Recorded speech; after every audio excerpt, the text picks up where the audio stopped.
ശരിക്കും നമ്മൾ ക്യാമറയിലേക്ക് നോക്കുമ്പോൾ അല്ലെങ്കിൽ ക്യാമറയുടെ മുമ്പിൽ പെർഫോം ചെയ്യുമ്പോൾ എല്ലാ മനുഷ്യർക്കും ആവശ്യമില്ലാത്തൊരു ആലോചനയാണ് വാട്ട് വിൽ പീപ്പിൾ തിങ്ക് എന്ന് പറയുന്നത്. അല്ലെ ആൾക്കാരെന്ത് വിചാരിക്കും, അല്ലെങ്കിൽ ചുറ്റും ക്യാമറയുടെ പുറകെ നിൽക്കുന്ന ആൾക്കാരൊക്കെ നമ്മൾ നോക്കിയിട്ട് ചിരിക്കുകയാണോ കളിയാക്കാൻ വേണ്ടി വെയിറ്റ് ചെയ്യണോ എന്നൊക്കെ ഉള്ളൊരു ആവശ്യമില്ലാത്ത കുറേ ചിന്തകളാണ് പലപ്പോഴും പലരെയും ക്യാമറയുടെ മുമ്പിൽ കൊണ്ടുവരുമ്പോൾ പേടിപ്പിക്കുന്നത്. ശരിക്കും പറഞ്ഞു കഴിഞ്ഞാൽ ക്യാമറയെ ഒരു ഫ്രണ്ടായിട്ട് കാണുക, ഒരു സുഹൃത്തായിട്ട് കാണുക, അതിനെ സ്നേഹിക്കുക, അതിനോട് സംസാരിക്കുക എന്നൊക്കെ പറയുന്ന പോലെ ആ രീതിയിൽ കണ്ടാൽ മതി. അതെന്തോ ഒരു ഭീകര സാധനമാണെന്നുള്ളൊരു തോട്ട് തന്നെ എടുത്ത് കളയുക എന്നുള്ളതേ ഉള്ളൂ.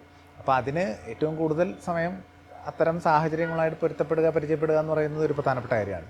രണ്ട്, നമ്മൾ ചെയ്യുന്ന കാര്യം എന്താണെന്നുള്ളതിന് വ്യക്തമായ ക്ലാരിറ്റി ഉണ്ടാക്കിയിട്ട് മാത്രം പെർഫോം ചെയ്യാനായിട്ട് ക്യാമറയുടെ മുന്നിലേക്ക് പോവുക എന്നുള്ളൊരു കാര്യമുണ്ട്. നമുക്കൊരു കാര്യത്തിനെക്കുറിച്ച് വ്യക്തമായിട്ട് ക്ലാരിറ്റി ഉണ്ടെങ്കിൽ നമ്മൾ ഭയങ്കര റിലാക്സ്ഡ് ആവും, നമുക്ക് നല്ല രീതിയിൽ പെർഫോം ചെയ്യാൻ പറ്റും.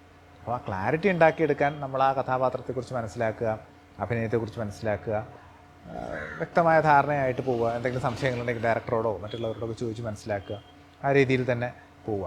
എപ്പോഴും നല്ല രീതിയിലുള്ള പരിശീലനം നേടിയിട്ടുള്ള ആൾക്കാർ,